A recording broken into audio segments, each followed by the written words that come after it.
Plaka u ngrit pak një stëk, e pa gruan që sapo kishte hyrë në dhomë dhe i buzëqeshje me atë mirësjellje të ftohtë që u bëhet njerëzve të panjohur. Pastaj hapi sirtarin e komodinës, nxorri një kuti llamarine me sheqerka dhe i zgjati një. Ju lutem, merrni një, i tha. Kam mysafir sot dhe nuk dua të mbeteni pa gjë. Gruaja, që sapo hyri, e morë sheqerkën me dorën që drillej, sepse kjo grua kishte udhëtuar 2000 kilometra dhe 30 vjet për të ulur në atë karrike pranë kësaj plake. Dhe kjo plaka ishte pikërisht nëna e saj, që sapo i kishte folur në veten e dytë shumës. Për të kuptuar se si rrodhen ngjarjet deri në këtë pikë, duhet kthyer pak koha mbrapa. Duhet kthyer në atë natë vjeshte në një fshat mbi Gryk, ku një vajzë 19 vjeçare doli nga dera e shtëpisë vet me një çantë në dorë dhe me gjithë fshatin që shikonte nga oborrat. Ajo natë ishte bërë prallë atje lart. Gjithë e kujtonin, gjithë e tregonin dhe gjithë e tregonin gabim. Vajza quhej Lindita. Ishte vetëm vajzë e shtëpisë, me 3 vëllezër dhe një baba që kishte vdekur kur ajo ishte 12 vjeç.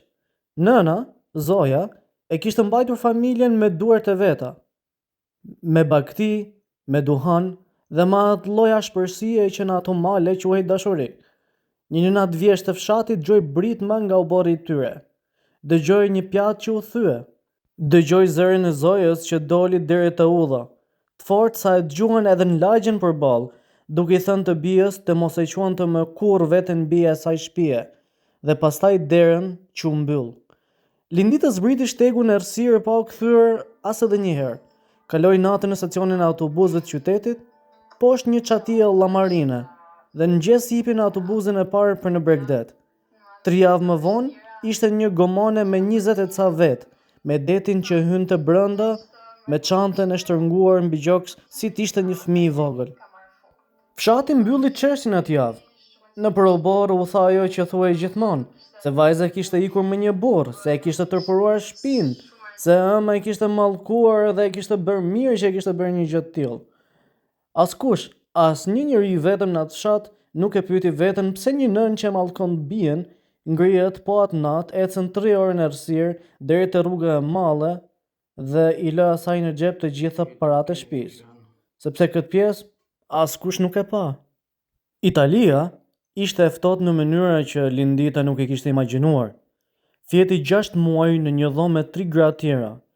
Punoi në ullishte, pastaj në një fabrikë peshku, pastaj në shtëpitë e njerëzve, duke pastruar dhoma që ishin më të mëdha se e gjithë shtëpia e saj në mal. Mësoi gjuhën duke dëgjuar televizorin e tjerëve, mësoi të mos qanten publik, mësoi se kishte një lloj vetmie që nuk shërohet as kur dhoma është plot. Në vitin e 4 lindi një djalë. Tatin e tij ajo nuk e përmendi më kurrë. E rriti vetë me 2 punë, me kpucë të riparuara dhe mësime që i bënte natën me fjalor mbi truez. Dhe çdo muaj, pa humbur asnjëherë, ajo linte me një zarf me para që nuk e dërgonte kurrë. Sepse ajo nuk mund të dërgonte asgjë në atë fshat, as para, as letër, as emrin e saj. Ky ishte kushti. Dhe kushtin do ta merrni vesh vetëm në fund, sepse ajo vetë nuk e tregoi për 30 vjet askujt, madje as të birit. Vitet u bën dekada me atë shpirtësi mizore që kanë vitet e kurbetit. Në vitin e 12 ajo mori guximin dhe u kthye vetëm një herë, pa lajmëruar, me një autobus nate, zbriti te ura poshtë fshatit në agim, eci deri tek gardhi i shtëpisë, pa dritën e kuzhinës ndezur dhe të ëmën që kalonte pas xhamit me një enë në duar. Qëndroi aty 20 minuta, pastaj u kthye, zbriti shtegun dhe hipi në autobusin e kthimit pa trokitur, sepse në obor të ulur në një stol nën hardhi ishin 2 burra që ajo i njihte, dhe përderisa ato burra ishin ende gjallë, ajo nuk mund të hynte në atë shtëpi. Nëna i plakej ndërkohë. Në fshat filluan ta shihnin nga rruga, duke folur vetëm, duke pyetur postierin dhe kur postieri kishte kaluar tashmë. Njerëzit thonin se e kishte vrarë turpi. Thonin që ajo vajza ose kishte harruar ose kishte vdekur diku lart dhe askush nuk e kishte marrë vesh. Zoja nuk i kundërshtoi kurrë, e lindi të fshatin fliste, sepse sa më keq të flisnin, aq më e sigurt ishte e bija. Lajmi mbërriti në një mëngjes shkurti përmes një kushërire që e kishte gjetur numrin e Linditës nëpërmjet të birit të saj. 2 fjali të shkurtra në telefon. Nëna jote nuk është mirë. Nuk na njeh më as ne. Lindita mbylli telefonin, uli në cep të shtratit dhe aty qëndroi derisa u ngrys. Kthimi zgjati edhe një muaj tjetër, sepse asaj i duheshin letra dhe letrat e njerëzve që kanë jetuar gjysmë jetë pa dokumenta nuk bëhen për një javë. Kur më në fund arriti te ura poshtë fshatit, e gjeti fshatin gati bosh.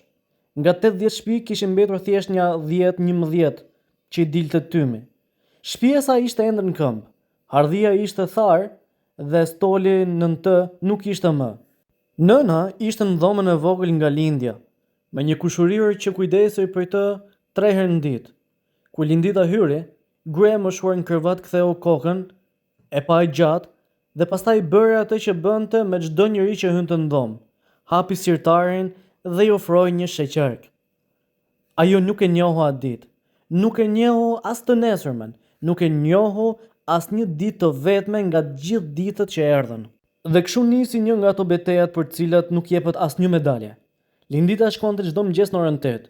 I kryhte flokët, ja lante fytyrën me ujë të vakët, e ushqente me lugë kur duart e nënës harronin se si mbahej luga. Dhe pastaj fliste me orë të tëra, me zë të qetë, duke i treguar asaj gruaje kujtimet e saj, sikur po i lexonte një libër që e kishin shkruar bashkë.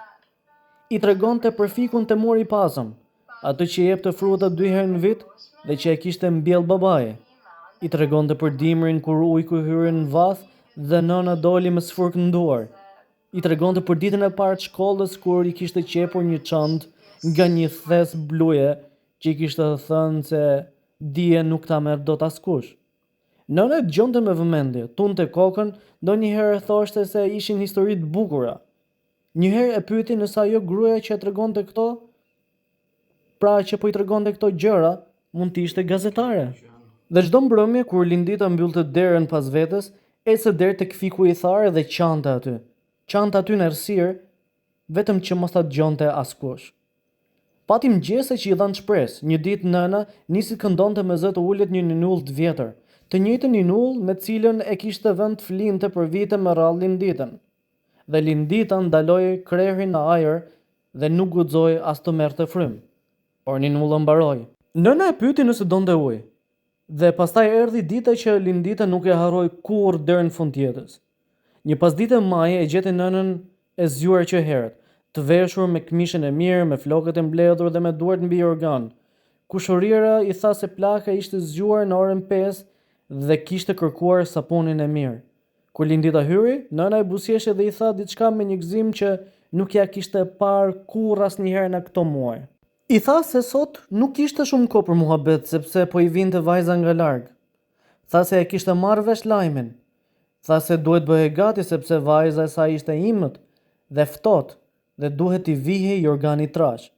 Lindita qëndroi tek dera me pallton ende në krah. Pastaj ul pranë saj, ja mori dorën dhe i tha se vajza e saj do vinte shumë shpejt. Nëna shtrëngoi dorën dhe tha se e dinte. Tha se e kishte ditur gjithmonë. Zoja vdiq ngushtë, në gjumë, në një mëngjes pa erë. E varrosën pranë burrit në varrezat mbi fshat, ku dëgjohej lumi. Erdhën thjesht 7 veta në varrim. Dhe pas varrimit, kushërira i solli Linditës një çelës të vogël dhe i tregoi sundukun në ndysheme, aty ku nëna mbante pëlhurat. Por në fakt, brenda nuk ishte pëlhura. Kishte letra, 10 letra, të lidhur me spango sipas viteve, të shkruar me atë shkrim të pjerrët e të mundishëm të një gruaje që kishte mbaruar vetëm 4 klasë.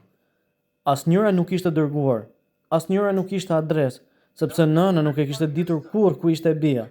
Dhe në letrën e parë, shkruar 2 javë pas asaj nate vjeshte, ishte e vërteta që 30 vjet e kishte ruajtur në atë sunduk. Zoja shkruante se atë vjesht familja Dem kishte kërkuar vajzën e saj për djalin e madh, si një shlyerje të një gjaku të vjetër që kishte lënë i shoqi pa e mbyllur. Shkruante se sipas asaj marrëveshje, vajza e shtëpisë duhej dorëzuar në pranverë. Shkruante se ajo i kishte shkuar te 3 dyre për ndihmë dhe të 3 ishin mbyllur, dhe se askush nuk hynte mes një gjaku. Dhe pastaj shkruante pjesën që Lindita e lexoi ulur ndysheme, me shpinë tek muri, duke mos e ndier më dhomën rreth saj. Se vetmi rrugë ishte ta bënte vajzën të mos ishte më asaj shtëpie, se një vajzë e përzën publikisht nuk kërkohet më, sepse mbi të nuk ka më as nder as detyrim, se prandaj ajo kishte thyer pjatën, kishte dalë në udhë që kishte bërtitur ato fjalë me sa fuqi kishte që t'i dëgjonin të gjithë, sidomos ato dy burrat që rrinin gjithmonë nën stolin nën hardhi, se e kishte mallkuar të bie në sy të fshatit që ta mbante gjallë atë. Dhe si kishte kërkuar asaj vetëm një gjë, atje te rruga e madhe në errësirë kur i futi parat në xhep, t'i jepte besën se nuk do të kthehej sa t'ishte gjallë plaku i demve. Plaku kishte vdekur 3 vjet më parë. Nëna e kishte pritur atë kthim çdo ditë të atyre 3 viteve, derisa mendje i doli nga dora si uji nga gishtat. Në letrën e fundit shkruar me shkrim që tashmë kërcente nga rrjeshti, ishin 6 rrjeshta të vetëm. Nëna shkruante se po harronte gjërat, se kishte harruar emrin e postierit dhe rrugën për tek burimi, se një ditë ndoshta do harronte edhe fytyrën e sbies, dhe në fund shkruante kështu: nëse vjen një ditë dhe unë nuk njoh, mos u hidhuro, se dora nuk harron atë çka mban mendja. Në sirtarin e komodinës do të ketë gjithmonë sheqerka. I mbaj për ty për 30 vite. Lindita vendosi të qëndronte në atë shtëpi, nuk u kthye më në Itali, i biri erdhi e i shkoi, e mbushi oborrin me zë, pastaj u kthye në jetën e vet. Ajo ndreshi çatin, e preu fikun e thatë dhe i mbodhi një tjetër në të njëjtin vend. Dhe në komodinën pranë krevatit zbrazët, ende ma një kuti llamarine me sheqerka, të cilën e mbush çdo muaj, edhe pse në atë shtëpi nuk vjen më askush. Nëse ndoqet historinë deri në fund dhe ju pëlqeu, ju lutem që të na bëni subscribe, që t'ju informojmë dhe t'ju krijojmë video me histori të tjera të mrekullueshme si kjo. Ju faleminderit.